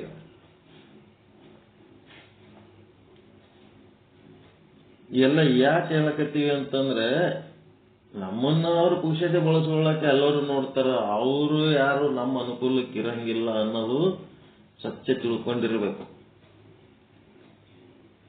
ಅಲ್ಲಿ ಏನಂತಾರೆ ಇವರು ಲೌಕಿಕರಿಗೆ ಒಂದು ರಿಸ್ಕ್ ಏನದಪ್ಪ ಅಂತಂದ್ರೆ, ನಾವು ಇವ್ರ ಪ್ರವಚನ ಕೇಳ್ಕೊತ ಇವ್ರ ಬೆನ್ನ ಹತ್ತಿದ್ರ ನಮ್ಮ ದುಡಿಮೆ ಎಲ್ಲಿ ಕಡಿಮೆ ಆಗಿ ನಮ್ಮ ಸಂಸಾರಕ್ಕೆ ಕೊರತೆಗಳಾಗ್ತಾವ ಏನೋ ಅಂತ ಹೇಳಿ ಇದ್ರ ಜವಾಬ್ದಾರಿ ಯಾರು ಹೊರ್ತಾರಪ್ಪ, ನೀವೆಲ್ಲ ನಮ್ಮ ಸಂಸಾರ ಜವಾಬ್ದಾರಿ ತಗೋರಿ, ನಾವು ನಿಮ್ ಸಂಗಟ ಆಧ್ಯಾತ್ಮ ಸಾಧನೆ ಮಾಡ್ತೀವಿ ಅಂತೇಳಿ ಏನ್ ಮಾಡ್ಬೇಕು, ಬರೆದು ಕೊಡ್ಬೇಕಂತ. ನಿಮ್ ಸಂಸಾರಕ್ಕೆ ಏಟ್ ಖರ್ಚು ಬರ್ತದ, ಏನ್ ಅವಶ್ಯಕತೆ ನಾವೆಲ್ಲ ನೋಡ್ಕೊತೀವಿ, ನೀವು ಬರ್ರಿ, ನಿಮ್ಮ ಆಧ್ಯಾತ್ಮ ಸಾಧನೆ ನೀವು ಮಾಡ್ಬರ್ರಿ ಅಂತ ಕರಿಬೇಕಂತ. ಹಂಗ ಬರೆದು ಕೊಡಲಿ, ನಮ್ಮ ಮನೆತನ ನಡೆಸಲಿ, ಅವರು ಬರೆದು ಕೊಡಲಿ. ಯಾರು ಬೇಡ ಅಂತಾರ? ಇವತ್ತೇ ನಾವು ಆಧ್ಯಾತ್ಮ ಸಾಧನೆ ಮಾಡ್ಲಿಕ್ಕೆ ತಯಾರದೀವಿ, ಯಾರು ಇಲ್ಲವೆನ್ನುತ್ತಾರೆ ಅಂತಿಂಗೆಲ್ಲ ಮಾತಾಡ್ತಾರೆ. ಇದು ಆಗುವ ಹಾಗಿಲ್ಲ. ಈ ತರ ಎಲ್ಲ ಮಾತಾಡ್ಕೊತ ಕೂತ್ರೆ ಇಂಥ ಯುವಕರಲ್ಲಿಂತ ಆಧ್ಯಾತ್ಮ ಸಾಧನೆ ಆಗಂಗಿಲ್ಲ. ಇದೆಲ್ಲ ಏನದ ಪಾಪಿಷ್ಟರು ಮಾಡುವ ತರ್ಕ. ಪುಣ್ಯವಂತರು ಎದಕ್ಕೆ ಹೇಳ್ತಾರೆ ಅಂತ ಅರ್ಥ ಮಾಡ್ಕೊಂಡು ಸಾಧನೆ ಒಳಗೆ ತೊಡಗ್ತಾರೆ. ಅದು ಆಗುವ ಹಾಗಿಲ್ಲ, ಇದು ಆಗುವ ಹಾಗಿಲ್ಲ. ಆ ಕಡೆ ಅಂತ ಪರಿ 100% ಕಾನ್ಸಂಟ್ರೇಷನ್ ಕೊಟ್ಟು ಸಂಸಾರದ ಏನು ಭಾರಿ ದೊಡ್ಡ ಸಕ್ಸಸ್ ಮಾಡ್ತಾರೇನು, ಅಲ್ಲಿನೂ ಸಮಸ್ಯೆ, ಇಲ್ಲಿನೂ ಸಮಸ್ಯೆ. ಬೇಡವಾದದ್ದಕ್ಕೆ ಏನಾದರೂ ಒಂದು ನೆಪ ಹೇಳಿ ಹೋಗುತ್ತಾರೆ ಅಷ್ಟೇ. ಅದೆಲ್ಲ ಏನು ಉಪಯೋಗದ್ದು? ಅಂಥವ್ರನ್ನ ಬಿಟ್ಬಿಡ್ರಿ, ಹಂಗೆ ಮಾತಾಡೋರಿಗೆ ಬಿಟ್ಬಿಡ್ರಿ, ಬಿಟ್ಬಿಡ್ಬೇಕು. ಬಿಟ್ಟು ಏನ್ ಮಾಡ್ಬೇಕು? ನಮ್ಮ ಜೊತೆ ಯಾರು ಬರ್ತಾರ ಬಿಡ್ತಾರ, ಹೇಳೋದಿತ್ತು ಹೇಳಿದೆವು, ಬಾಂದ್ರೆ ಬರ್ಲಿ, ಬಿಟ್ರೆ ಬಿಡ್ಲಿ, ಹಾಳವಾಗಿ ಬೀಳೋದಕ್ಕೆ ಇನ್ನೊಬ್ರು ಉದ್ಧಾರ ಆಗತ್ತೋ ನಮ್ಗೇನ್ ಮಾಡೋದು? ಅವ್ರು ಅದೇ ಮಾಡ್ಕೊತ ಇಡೀ ಆಯುಷ್ಯ ವ್ಯರ್ಥ ಮಾಡ್ಕೊಂಡು ಹೋಗ್ಬೇಕಂತ ಅವ್ರ ಕುಂತೋತ್ನಾಗ ನಾವ್ಯಾಕೆ ಅವ್ರಿಗೆ ಅಂತ ಪರಿ ತಲೆ ತಿಳಿಸಿ ಹೇಳಕ್ ಹೋಗ್ಬೇಕು? ನಾವು ಹೇಳಿದ್ದು 1 ಸಾರಿ 2 ಸಾರಿ ಹೇಳ್ಬೇಕು. ಪುಣ್ಯವಂತರಿದ್ರೆ ತಿಳ್ಕೊತಾರ, ಪಾಪಿಷ್ಟ್ರಿದ್ರೆ ತಿಳ್ಕೊಳ್ಳಂಗಿಲ್ಲ. ಆದ್ರೆ ನಾವು ಏನ್ ಮಾಡ್ಬೇಕು? ಯಾರು ಏನಕ್ಕೆ ಮಾಡ್ಲಿ ಏನಕ್ಕೆ ಬಿಡ್ಲಿ, ನಾವು ಏನ್ ಮಾಡ್ಬೇಕು?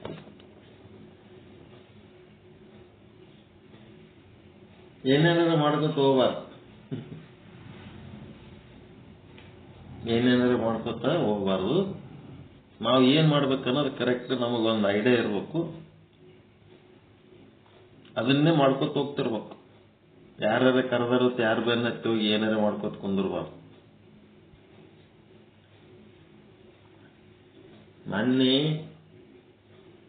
ನಮ್ಮ ಮಿಸ್ಸಸ್ ನಾವು ಅದು ಕೂಸಿನ ಕೈಗೆ ಅವೇನೋ ಮಣಿ ಕಡಗ ಹಾಲ್ಗಡಗ ಏನೋ ಕರಿದಾರ ಏನೋ ಕಟ್ಬೇಕತ್ತಲ್ಲ, ಏನೋ ಹಾಕಿದ್ದಿಲ್ಲ, ಏನಾರ ಒಂದಿಟ್ಟು ಕಟ್ಟಬೇಕು, ಕಾಡಿಗೆ ಹಚ್ಬೇಕ ಏನ ಅಂತ. ಅವೇನೋ ತರ್ಲಕ್ ಬಜಾರ್ಗೆ ಹೋಗಿವಿ, ಏನೋ ನೋಡಕತ್ತೀವಿ. ಒಬ್ರು ಯಾರೋ ತಂದು ಪಾಂಪ್ಲೆಂಟ್ ಕೊಟ್ರು, ಸರ್ ನಾಳೆ ಬೆಳಗ್ಗೆ 8:30 ಬರ್ರಿ, ಚಿಕನ್ ಅದೆಲ್ಲ ಅಲ್ಲೇ ಇರ್ತದ, ಊಟ ಮಾಡ್ಲಾರ್ದೆ ಬರ್ರಿ. ಏನ್ ಮಾಡ್ಬೇಕು?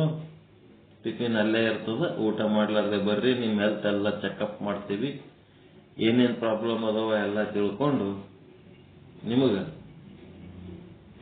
ನಾವು ಸಲಹೆಗಳು ಕೊಡ್ತೀವಿ. ಫ್ರೀ ಚೆಕಪ್ಪು, ಫ್ರೀ ಟಿಫಿನ್ನು ಎಲ್ಲ ಹೇಳಿದ್ರಪ್ಪ.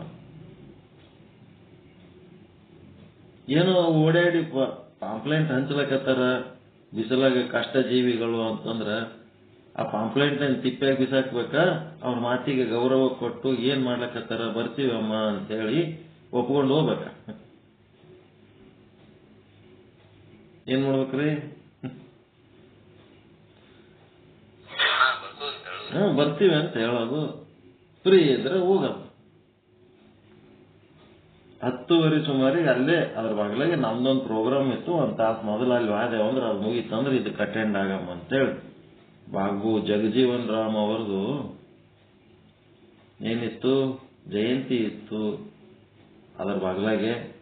ಅದಕ್ಕೂ ಆದಂಗೆ ಆಗ್ತದ, ಒಂದು ತಾಸು ಮೊದಲೇ ವಾದ್ರೆ ಇತ್ತ ಅಲ್ಲಿ ವಾದೇವ್. ಅವ್ರೇನು ವೇಟ್ ಗೇನ್ ಅಂತ ವೇಟ್ ಲಾಸ್ ಅಂತ ಅಲ್ಲಿ ನಡೆದದ್ದು ಅದೇ. ದಪ್ಪನವರು ತೆಳ್ಳನವ್ರಿಗೆ ಕುಂದಿರ್ಸಿ ಬಣ್ಣದ ಮಾತಾಡ್ಲಕತ್ತಾನ ಒಬ್ಬ. ಅವನ್ ಡಾಕ್ಟರ್ ಅಲ್ಲ ಏನಲ್ಲ, ಅವ್ರ ಬಲ್ಲಿ ಒಂದಿಷ್ಟು ಏನೋ ಪೌಡರ್ ಜ್ಯೂಸ್ ಏನೋ ಅದಾವ ಕಷಾಯಗಳು. ಅವ್ರು ಬಂದು ನಾ ಇಷ್ಟು ತೆಳ್ಳಗಿದ್ದೆ, ನಾನು ವೇಟ್ ಇಷ್ಟು ಹೆಚ್ಚು ಮಾಡ್ಕೊಂಡೆ. ಒಂದಿಷ್ಟು ದಪ್ಪನವ್ರು ಬಂದು ನಾ ದಪ್ಪ ಇದ್ದೆ, ನಾನು ಇಷ್ಟು ಸಣ್ಣ ಆದೆ. ಮತ್ತೆ ಹೆಲ್ತಿಗೆ ಸಂಬಂಧಪಟ್ಟು ಬಣ್ಣದ ಮಾತುಗಳು ಆಡೋದು. ಅವ್ರೇನು ವೈದ್ಯಕೀಯ ರಂಗದವರಲ್ಲ, ಏನಾರ ಹೆಚ್ಚು ಕಡಿಮೆ ಹೇಳ್ತಾರ, ಅದಕ್ಕೆ ಯಾರೋ ಜವಾಬ್ದಾರಿನೂ ಇಲ್ಲ. ಅಂಥವ್ರದ್ದು ಒಂದು ಏನೋ ನಡೆದಿತ್ತು, ನಡೀಲಿ. ನನಗೇನು ಮಾಡಿದ್ರು, ಹೋಗೋಣ ಕರೆದು ಕುಂದಿರ್ಸಿದ್ರು. ಆಮೇಲೆ ಅಲ್ಲಿ ಕರಿಲಕತ್ತಾರ ನೋಡ್ರಿ ಅಂತ. ಎಲ್ಲಿ ಕರಿತಾರತ್ತ ಅಲ್ಲಿ ಹೋದ್ರೆ 750 ರೂಪಾಯಿ ಕೊಡ್ರಿ ಸರ್ ಅಂತ. ಫ್ರೀ ಟಿಫಿನ್ ಅಂತ ಕರೆದಾರ, ಫ್ರೀಯಾಗಿ ಚೆಕಪ್ ಮಾಡ್ತೀವಿ ಅಂತ ಕರೆದಾರ. ಕರೆದದ್ದು 750 ರೂಪಾಯಿ ಕೊಡ್ರಿ ಅಂತ. ನೀವು ನಿನ್ನೆ ಹೇಳಿದ್ರೆ 750 ರೂಪಾಯಿ ತರ್ತಿದ್ದೆ, ನಾ ರೊಕ್ಕ ತಂದಿಲ್ಲ. ಮತ್ತ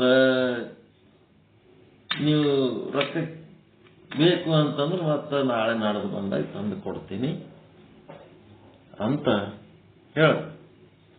ಆ ಹೆಣ್ಮಗಳು ಒಂದೇ ಸೌಂಡ್ ಹೇಳಕತ್ತಾಳ ಅವನಿಗೆ, ಅವ್ರು ಚಲೋ ಅದಾರ ಸರ್, ಅವ್ರಿಗೆ ಇವತ್ತ ಏನ್ ಜ್ಯೂಸ್ಗಳು ಕೊಡವು ಕೊಡ್ರಿ, ನಾಳೆಗೆ ತಂದು ಕೊಡ್ತಾರ. ನೀವು ನನಗ ಪಾಂಪ್ಲೆಂಟ್ ಕೊಟ್ಟು ಕಳ್ಸಾಗ ಏನ್ ಹೇಳಿರಿ, ಫ್ರೀ ಅಂತ ಹೇಳಿರಿ, ನಾ ಅವ್ರಿಗೆ ಹೋಗಿ ಫ್ರೀ ಅಂತ ಹೇಳಿನಿ. ಇಲ್ಲಿ ಬಂದ ಮೇಲೆ ನೀವು ಅವ್ರಿಗೆ ಒಮ್ಮೆ 750 ಕೇಳಿದ್ರೆ ಅವ್ರು ಹೆಂಗ್ ಕೊಡ್ಬೇಕು? ಇವತ್ತು ಅವ್ರಿಗೆ ಫ್ರೀ ಕೊಡ್ರಿ ಸರ್, ಅವ್ರದ್ದು ರೊಕ್ಕ ಜೊಮ್ಮೆದಾರಿ ನಾ ತೋರ್ತೀನಿ, ಅವ್ರ ರೊಕ್ಕ ನಾಳೆ ತಂದು ಕೊಡ್ತಾರ. ಏನ್ ಹೇಳಿದ್ರು ಅವ್ರು ಏನು ಕೊಡ್ಲಕ್ ತಯಾರಿಲ್ಲ. 12 ಗಂಟೆ ತನಕ ಬಣ್ಣದ ಮಾತಾಡಿ ಹಸಿದ ಹೊಟ್ಟಿಲೆ ಎಬ್ಬಿಸಿ ಕಳಿಸಿದ್ರು. ಅವ್ರು ಏನಂತಾರ, 3 ದಿವಸದ್ದದರಿ ಇದು ಪ್ರೋಗ್ರಾಮು, 750 ಬದಲಿ 1 ದಿವಸದ್ದಾದ್ರೂ ಇವತ್ತು 250 ಕೊಟ್ಟೆ ನೀವು ತಗೋಬೇಕು ಇಲ್ಲಿ ಜ್ಯೂಸ್. ಅವ್ರಿಗೆ ಒಬ್ಬ ಯಜಮಾನ ಮನುಷ್ಯ ಹೊಟ್ಟೆ ಹಸಿದು ಕೂತಾನ, ಅವನಿಗೆ ಪುಗ್ಸೆಟೆ ಇಲ್ಲಿ ಏನೇ ಕೊಟ್ಟರು ಮತ್ತೆ ನಾಳೆ ತಂದು ಕೊಡ್ತಾನ ಅಂತೇಳಿ ವಿಶ್ವಾಸ ಇಲ್ಲ, ಏನೇನೂ ಇಲ್ಲ. ಒಟ್ಟು ರೊಕ್ಕ ಬೇಕವ್ರಿ. ಈ ವೇಟ್ ಗೇನ್ ವೇಟ್ ಲಾಸ್ ಅಂತೇಳಿ ಏನ್ ಮಾಡ್ತಿರ್ತಾರೆ, ಇದು ದೊಡ್ಡ ಡೇಂಜರ್ ಗುಂಪು. ಇದು ಬರೀ ರೊಕ್ಕಕ್ಕೆ ನಿಂತಾರೋ ಅಂತಲ್ಲಿ ಕರೆದ್ರಂದ್ರೆ ಹೋಗ್ಬಾರ್ದು. ಅದು ಏನಂತ ಗೊತ್ತಿಲ್ಲ. ಪಾಪ ಒಬ್ಬ ಹೆಣ್ಮಗಳು ಪಾಂಪ್ಲೆಂಟ್ ತಗೊಂಡು ಬಿಸಿಲಾಗಿ ಹಂಚ್ಲಾಕತ್ತಾಳ. ಏನೋ ಒಂದು ನಡೆದ ಹೆಲ್ತ್ ಚೆಕಪ್ ಅಂತಾರ, ಆದ್ರೆ ಆಯ್ತತ್ತ. ನಾವು ಒಂದು ತಪ್ಪು ಮಾಡಿದೆವು. ಡಾಕ್ಟರ್ ಯಾರದಾರ ಅಂತ ಒಂದು ಮಾತು ಕೇಳಬೇಕಿತ್ತು, ಆ ಮಾತು ಕೇಳಲಿಲ್ಲ. ಅಲ್ಲಿ ನೋಡಿದ್ರೆ ಎಲ್ಲ ಫಾಲ್ತು ಇವು ನಡೆದವ ಅಲ್ಲಿ ಚಟುವಟಿಕೆಗಳು. ಒಬ್ಬರದು ವೈದ್ಯಕೀಯ ಜವಾಬ್ದಾರಿ ಹೆಲ್ತ್ ಬಗ್ಗೆ ತಗೋಬೇಕಾದ್ರೆ ಅದರಿಂದ ಒಬ್ಬ ವೈದ್ಯ ಇರಬೇಕು. ಯಾವಾಗೇ ಅಲ್ಲಿ ವೈದ್ಯಕೀಯ ಒಂದು ವಿದ್ಯೆ ಹುದ್ದೆ ಇರ್ಲಾರ್ದವ್ರ ಬಳಿ ಹೋಗಿ ಏನಾರ ತಗೊಂಡು ಕೂತ್ರಿ, ಹೆಲ್ತ್ ಸರಿಗಿರ್ಲಿಲ್ಲ ಅಂತ ಕೆಟ್ಟೋಯ್ತು ಅಂತಂದ್ರೆ ಯಾರು ಜುಮ್ಮೆದಾರಿ ತಗೋತಾರಲ್ಲಿ? ಬರೀ ಬಣ್ಣದ ಮಾತಾಡ ಯಾರು ಡಾಕ್ಟರ್ ಯಾರಮ್ಮ ಹೆಲ್ತ್ ಚೆಕಪ್ ಯಾರು ಮಾಡಿಸ್ಲಕತ್ತಾರ ಇಷ್ಟು ಕೇಳಲಿಲ್ಲ ನೋಡ್ರಿ. ಬಿಜಿ ಯಾರೇ ಡಾಕ್ಟರ್ಸ್ ಬರ್ತಿರ್ತಾರ, ಕ್ಯಾಂಪ್ ಮಾಡ್ತಿರ್ತಾರ, ಹಿಂಗ್ ತಿಳ್ಕೊಂಡೆವು. ಅಲ್ಲಿ ಪಾಂಪ್ಲೆಂಟ್ನಾಗ ಅವ್ರ ಸಂಸ್ಥೆ ಹೆಸರಿಲ್ಲ, ಏನೇನು ಇಲ್ಲ, ಬರೀ ಹೆಣ್ಮಗಳ ಹೆಸರ, ಫೋನ್ ನಂಬರ, ಹಿಂಗ್ ಬರ್ರಿ ಅಂತೇಳಿ ಏನೋ ಒಂದು ಹರ್ಕ ಪಾಂಪ್ಲೆಂಟ್ ಮಾಡಿ ಕರೆಸಿ 12 ತನಕ ಏನು ಹೊಟ್ಟೆಗೆ ಒಂದು ಏನು ತಿಲ್ಲಾರ್ದಂಗೆ ಖಾಲಿ ಹೊಟ್ಟೆಲೆ ಬರ್ರಿ ಫ್ರೀ ಟಿಫಿನ್ ಕೊಡ್ತೀವಿ ಅಂತೇಳಿ 12 ತನಕ ಪುಗ್ಸೇಟೆ ಕುಂದಿರ್ಸಿ ಕಳಿಸಿದ್ರು ನೋಡ್ರಿ ಅವ್ರು.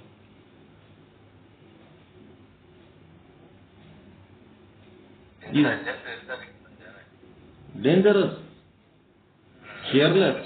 ಒಬ್ಬರು ಹೇಳಿ ಹೊಟ್ಟೆ ಹಸ್ತದ ಖಾಲಿ ಹೊಟ್ಟೆಲೆ ಬಂದಾರ ನಮ್ಮ ಸಲುವಾಗಿ ಹೆಣ್ಮಗಳು ಹೇಳಕತ್ತಾಳ.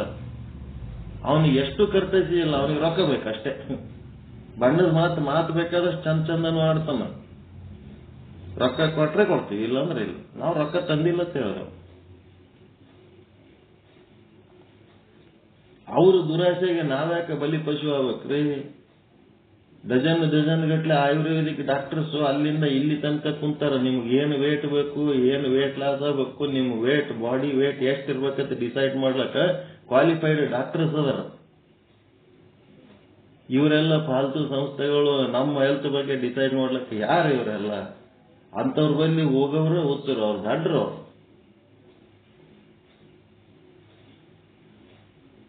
ಡಾಕ್ಟರ್ ಸಂಸ್ಥೆಗಳೆಲ್ಲ ಏನು ಮಾಡ್ಲಿಕ್ಕಾಗಲ್ಲ. ಅವಕ್ಕೇನು ಕಂಟ್ರೋಲ್ ಇರ್ತದೋ ಇಲ್ಲ ಗೌರ್ಮೆಂಟ್ ಅದೇ ತಿಳಿಯಂಗಿಲ್ಲ ನಮಗೆ. ಯಾರು ಬೇಕವ್ರು ಔಷಧ ಕೊಟ್ಟು ಯಾರ್ದಾರ ಹೆಲ್ತ್ ಹಾಳು ಮಾಡಿಟ್ರಂತ ಏನೇ ಎಷ್ಟೋ 140 ದೇಶದಾಗ ನಮ್ಮ ಸಂಸ್ಥೆ ಅದ, ಹಂಗ ಹಿಂಗ ನಾವನು ಹೇಳಕ್ ಬರ್ತದೆ. ಶುದ್ಧ ಬ್ರಹ್ಮಪೀಠ 800 ದೇಶದಾಗ ಅದ ಹೇಳಕ್ ಏನ್ ಗಂಟು ಹೋಗ್ಯದ. ಯಾವ ದೇಶದಾಗ ಅದ ಯಾರು ನೋಡ್ಲಕ್ ಬರ್ತಾರ, ಯಾರು ಕೇಳ್ತಾರ? ಹಂಗೆ ಹೇಳ್ಕೊತಿರ್ತಾರೆ. ಏನಾರು ಒಂದು 130 ದೇಶದಾಗ ನಮ್ಮ ಸಂಸ್ಥೆಗಳ ಕೇಂದ್ರಗಳವ ಆವು ಅದವ. ಕೊಡ್ರಿ ಗಾಡಿ ಅನ್ನೋದೇ ಏಟ್ ಕರೆನೇ ಏಟ್ಸು.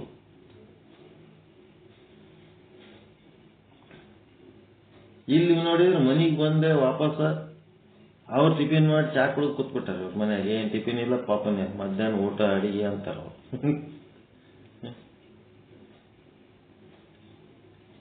ಎಲ್ಲ ಹಿಂಗೆ. ಯಾಕಂದ್ರ ಯಾರ್ದು ಬೇಕಾವ್ರದ್ದು ಬೆನ್ನ ಹತ್ತಿವಾದ್ರ ಏನೆಲ್ಲ ಕೆಟ್ಟ ಅನುಭವಗಳಾಗ್ತಾವ ಅನ್ನೋದ್ರ ಸಲುವಾಗಿ ನಮ್ಮ ಮನೆಗೆ ಅಂದ್ರು ಅವ್ರು ಯಾರು ಏನು ಪಾಂಪ್ಲೆಂಟ್ ಕೊಟ್ಟಾರ ಅನ್ನೋ ಅವ್ರ ಬಗ್ಗೆ ಕರುಣೆ ತೋರಿ ನೀವ್ ಏನಾರ ಮಾಡ್ಲಕ್ ಹೋಗ್ತೀರಿ, ಹೋಗಿ ಹಿಂಗ್ ಹೊಟ್ಟೆ ಹಸ್ತು ಬಂದು ಹೆಲ್ತ್ ಕೆಡಿಸ್ಕೊಂಡ್ರ ಯಾರು ಜಿಮ್ಮೆದಾರಿ? ಏನಿದು?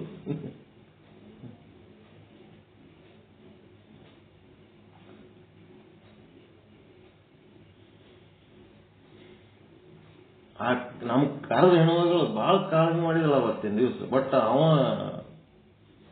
ಒಂದ್ ಚೂರು ಸರಿಲಿಕ್ಕೆ ತಯಾರಿಲ್ಲ. ಅವನಿಗೆ ರೊಕ್ಕ ಬೇಕು ಅಷ್ಟೇ. ರೊಕ್ಕ ಬಿಟ್ರೆ ಮತ್ತೊಂದು ಏನೇನು ಸೋಷಿಯಲ್ ಕೇರ್ ಜೀರೋ ಅವನ್ ಬಲ್ಲಿ ಇರೋದು. ರೊಕ್ಕದ ಕೇರೆ ಫುಲ್ ಅದ. ಅಂತ ಸಂಸ್ಥೆ ಒಳಗ ಹೋಗಿ ಕುಂತು ಒಂದು ದಿನ ಉಪವಾಸ ಕೂತ್ ಬಂದೇವ್ ನೋಡ್ರಿ.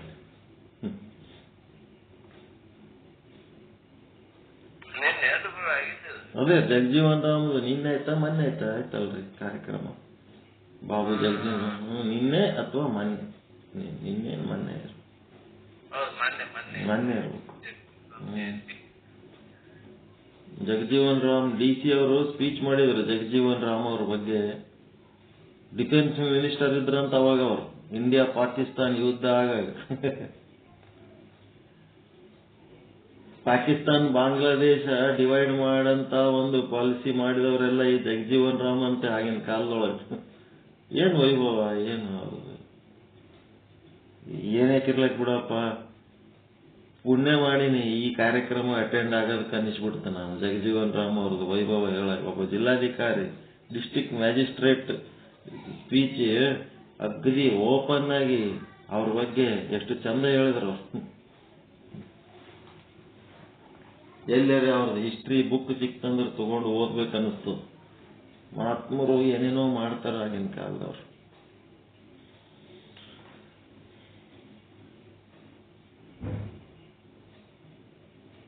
ಸ್ವಾತಂತ್ರ್ಯಕ್ಕಾಗಿ ಎಷ್ಟು ಹೋರಾಟ ಮಾಡಬೇಕು, ಸಮಾನತೆಗಾಗಿಯೂ ನಮ್ಮ ಜೀವನ ಅಷ್ಟೇ ಹೋರಾಟ ಮಾಡುವುದಕ್ಕೆ ಮುಡುಪಾಗಿರ್ಲಿ ಅಂತೇಳಿ ಅಂಥವ್ರು ಸಮಾನತೆಗಾಗಿ ಹೋರಾಟ ಮಾಡಿದವ್ರ ಹೆಸರುಗಳು ಹೇಳಂಗೇ ಇಲ್ಲ.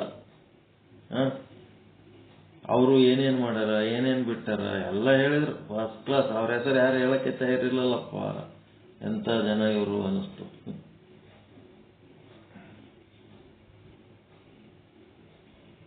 ಹಿಂಗಾಗಿ ಏನ್ ಮಾಡಬೇಕು ವಾಟ್ ಈಸ್ ನೆಕ್ಸ್ಟ್ ಅಂತ ಯಾರಿಗಾರೆ ಹೇಳೋದಿತ್ತು ಹೇಳ್ತೀವಿ ಅಷ್ಟೇ. ಇಂಟ್ರೊಡಕ್ಷನ್ ಅವ್ರು ಕೇಳಿ ನಿಮ್ಮ ಬಗ್ಗೆ ನೀವು ಹೇಳಿದ ವಿಚಾರ ಅರ್ಥ ಮಾಡ್ಕೊಂಡ್ರೆ ಅವರು ಪುಣ್ಯವಂತರು ಇದ್ರೆ ಅವ್ರಿಗೆ ಅರ್ಥ ಆಗ್ತದ. ಪಾಪಿಷ್ಟ್ರು ಇದ್ರ ಅಂದ್ರೆ ಅದು ಅರ್ಥ ಆಗಂಗಿಲ್ಲ. ಈಗ ಕೊಟ್ಟನಲ್ಲ ಪಾಪಿಷ್ಟ್ರ ಉದಾಹರಣೆ. ಅವ್ರು ಹೆಂಗಿರ್ತಾರಂದ್ರೆ ಅವ್ರಿಗೆ ರೊಕ್ಕ ಬೇಕಷ್ಟೇ, ದುಡಿಮೆ ದುಡ್ಡು ಬಿಟ್ಟರೆ ಉಳಿದದ್ದು ಏನು ಬೇಕಾಗಿಲ್ಲ. ಪುಣ್ಯದ ಗಂಧನೇ ಇರಂಗಿಲ್ಲ ಅಂತ ಅವ್ರ ಬಲ್ಲಿ, ಬರೀ ದುಡ್ಡು ಬೇಕು. ಇಂಥ ಜನ ಇರ್ತಾರೆ.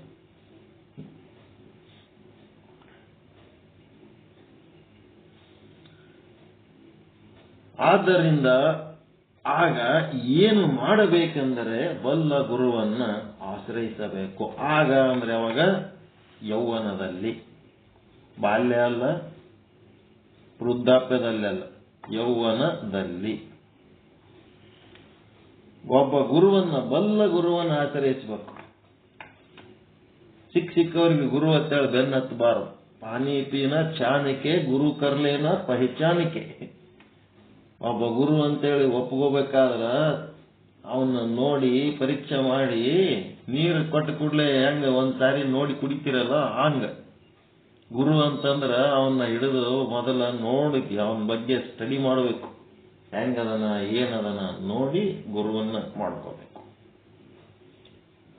ಸುಮ್ಮನೆ ಸಿಕ್ಕವರಿಗೆ ಗುರುಗಳ ಬೆನ್ನ ಹತ್ತಬಾರ್ದು. ಎಲ್ಲರೂ ಗುರುಗಳಲ್ಲ.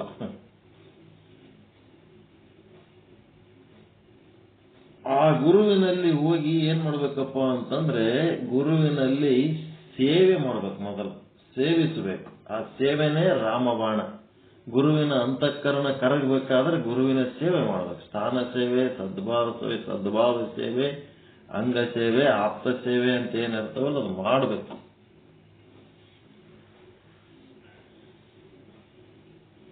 ಇವನು ಬಲ್ಲವನು ಇವನು ಬಲ್ಲವನಲ್ಲ ಎನ್ನುವುದು ಗೊತ್ತಾಗುವುದಿಲ್ಲ. ಇದು ಗುಟ್ಟಿನ ವಿಷಯ. ಇದು ಒಂದು ಗುಟ್ಟಿನ ವಿಷಯ. ಯಾವನಿಗೂ ಗುರುವನ್ನು ತನ್ನ ಬುದ್ಧಿಯಿಂದ ಆರಿಸಿಕೊಳ್ಳಲು ಬರುವುದಿಲ್ಲ. ಅದು ಸಾಧ್ಯವೇ ಇಲ್ಲ.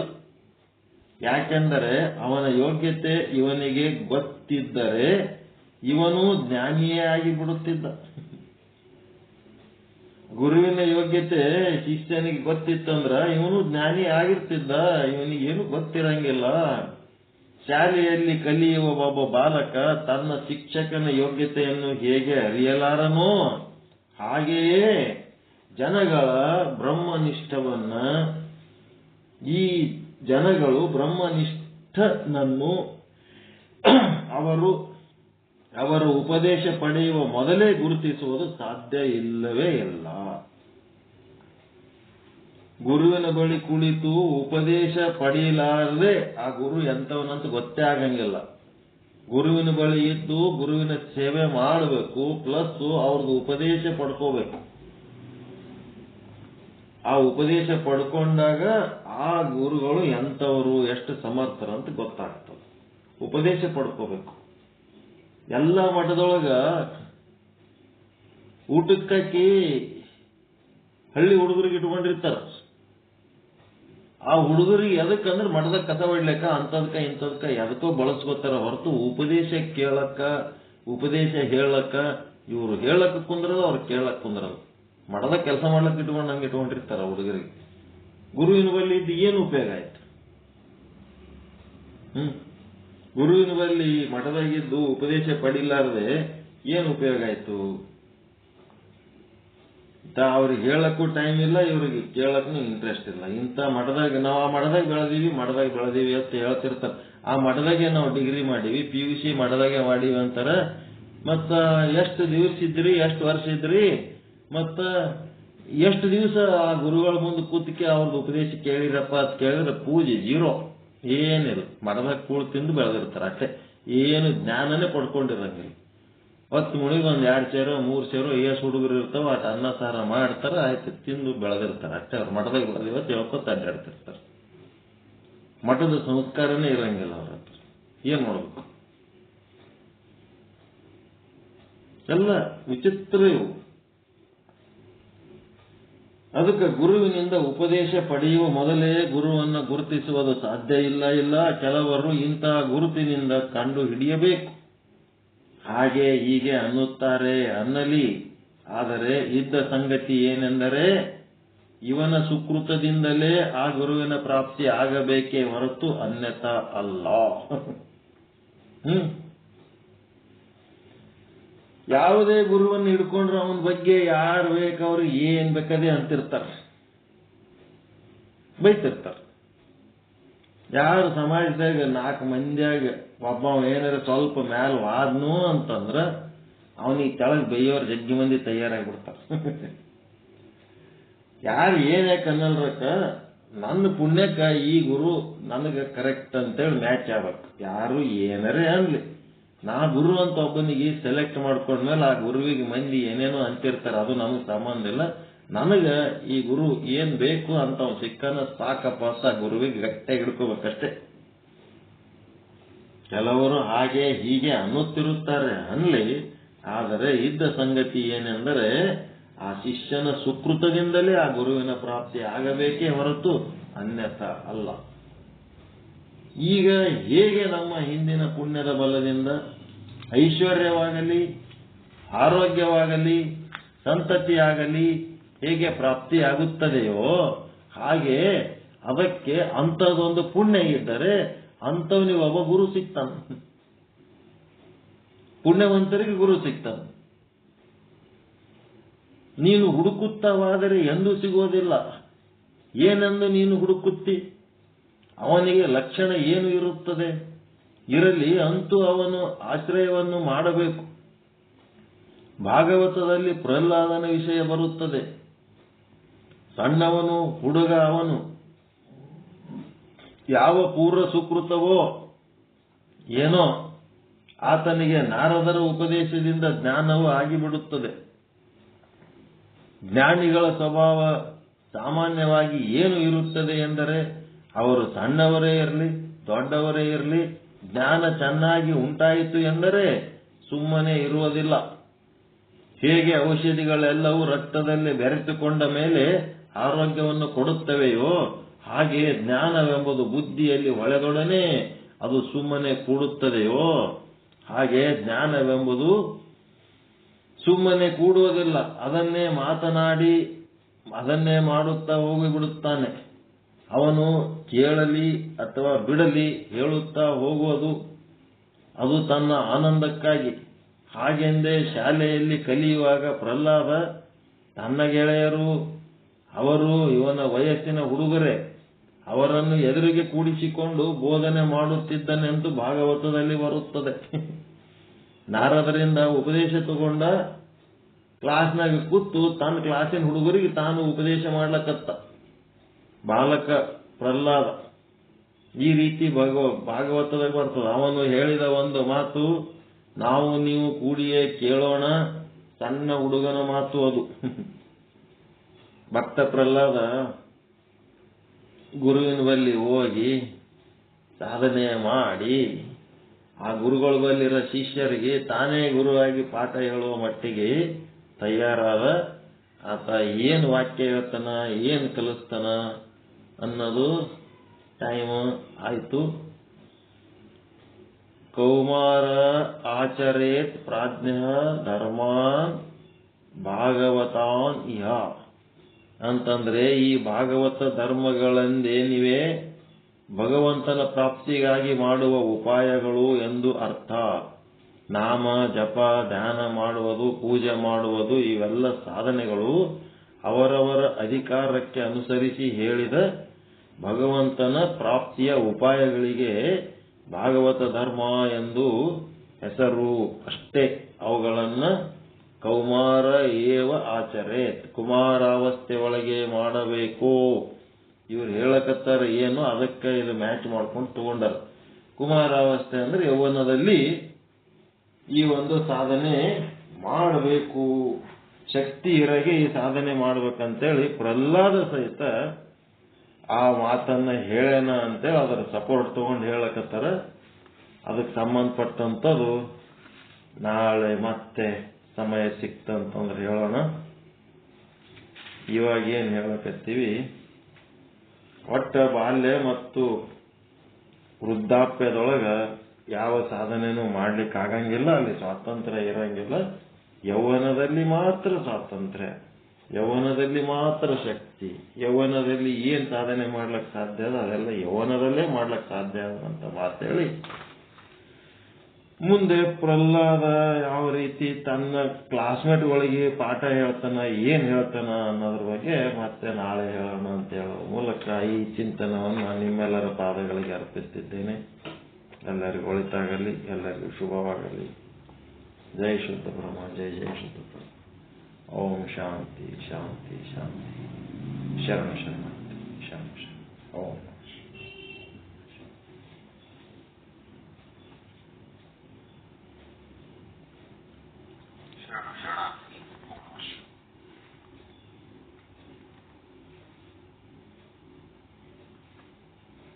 ಎಲ್ಲರಿಗೂ ಶರಣ ಶರಣಾರ್ಥಿ.